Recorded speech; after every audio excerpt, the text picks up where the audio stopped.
दोस्तों आप देख रहे हैं टीकेएन भोजपुरी 07। आप लोग का एक बार फिर से टीकेएन भोजपुरी 07 चैनल पर स्वागत है।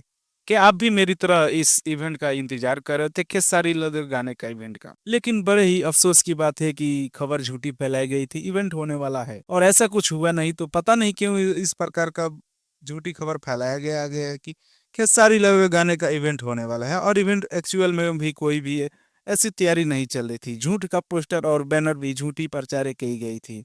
ऐसा कुछ भी हुआ नहीं, देखकर अच्छा नहीं लगा। कि होना भी था कि ऐसा ही बहुत सारे गाने आ रहे हैं, प्रमोट हो रहे थे, उसमें कोई बड़ी बात नहीं थी। इवेंट करना था तो इसी तैयारी को पहले चल रही थी, या फिर चल रहा था कि नहीं चल रहा था, लेकिन झूठे तौर पर सोशल मीडिया पर चीज को वायरल साइड से करवा दिया गया था कि इवेंट होगा। ऐसा कुछ नहीं हुआ।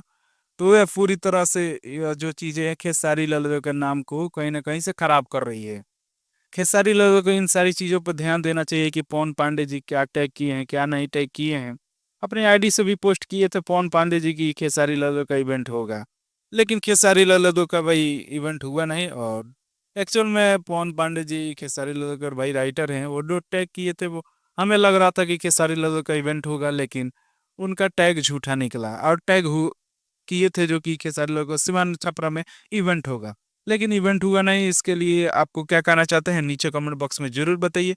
बाकी आप लोग वेट करिए कि कोई अपडेट आता है तो मैं फिर से आप लोगों को बताऊंगा। बाकी मैं मिलूंगा आप लोगों से अगले वीडियो में, तब तक के लिए जय हिंद, जय वसूरी।